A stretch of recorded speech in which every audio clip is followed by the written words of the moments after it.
Hello everybody, my name is Goblin Hashira and today I'm here with a simple and beginner-friendly guide of demonic gorillas. In this video, firstly I will cover things like requirements and gear setup, then we'll go into mechanics of this monster, and then lastly I will show you what kind of loot you can expect from demonic gorillas. So let's start with requirements. Probably the only hard requirement for this demi-boss is Monkey Madness 2. You will have to have this quest completed, and with that I would also suggest having at least 80 in melee stats and range. Of course, 43 prayer is a must, but having 70 is ideal so you can use piety. Since demonic gorillas are weak to demon bane weapons, I would highly recommend having either Arclight or Ember Light as your melee weapon. Okay guys, now let's get into some gear setups. Firstly, we have a Void setup. This is a viable option, but definitely not the best. Your damage is average and you won't really have too much defense, and you won't be able to make use of Slayer Helm bonuses if you do kill demonic gorillas on task. I wouldn't suggest going lower than this setup, because your kills will definitely take long time and it will be a pretty time consuming experience. Then we have a pretty cheap budget option with a mixed range and melee armor, having Arclight and Hunter's Sunlight Crossbow as your weapons. If you don't have Hunter's Sunlight Crossbow, the next best option would be Magic Shortbow Imbued. Easy upgrade options for this setup would be Amulet of Fury, Bless the Hide Body, and Blowpipe as your ranged weapon. Okie dokie, then we have my personal favorite setup, which I used myself, and the killing experience was definitely pretty fast and enjoyable. You will need full crystal armor with Bofa and your best melee gear which you can afford, including Arclight and Ember Light. I went with Fighter Torso for some extra damage and Varrock Skirt for some tankiness and prayer bonus. Take the helm of Natus Knot instead of Varrock's helm for some more damage. Oh, and don't forget to always use a Slayer helmet imbued if you are on Slayer task. If you don't have crystal armor or Bofa, then you can swap those with your best range armor and a scorching bow. Damage is actually quite similar and the scorching bow is much cheaper to buy, but instead you will have to spend money on arrows. So now, let's get into the inventory setup.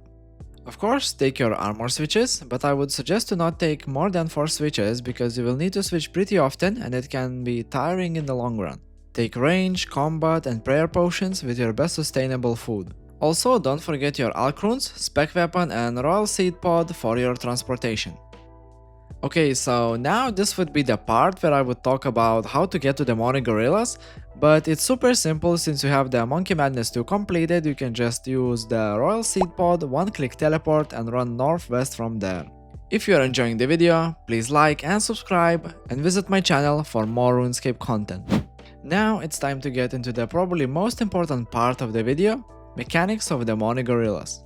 Demonic gorillas will start the fight with a random attack style and they will use all 3 combat styles. They will swap to different style after hitting 3 zeros in a row.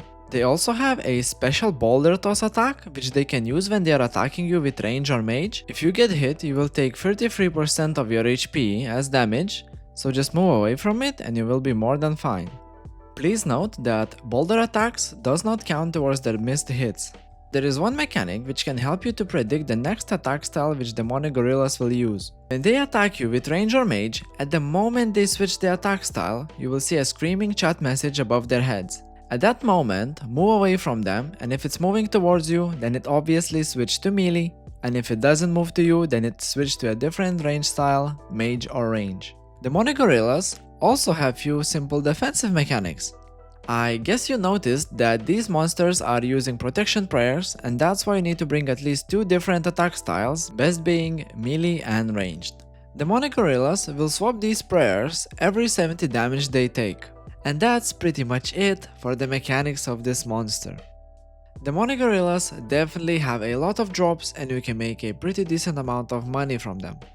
Their drop table offers a decent amount of alcohols, herbs, seeds and other drops like potions, cash or smithing supplies.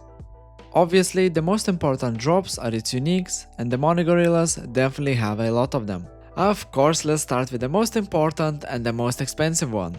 Zenyte Shard has a rate of 1 out of 300 and a price of 15.5 mil. This gem makes demonic gorillas pretty good for money making and good for armament players because Zenyte jewelry is pretty much best in the game. Then we have demonic gorillas ballista parts with higher drop rates and sadly but lower prices. These are pretty much useless for money making and they barely have any uses in the game.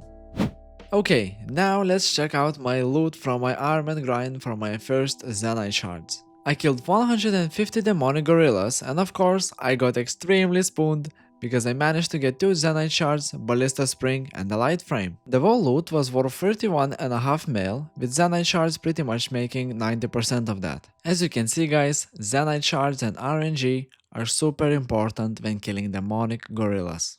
And that's it for this little guide. I hope this video was helpful to you, and if you enjoyed, please like, comment and subscribe and check out my RMN series for more RuneScape content. Good luck at demonic gorillas! Bye!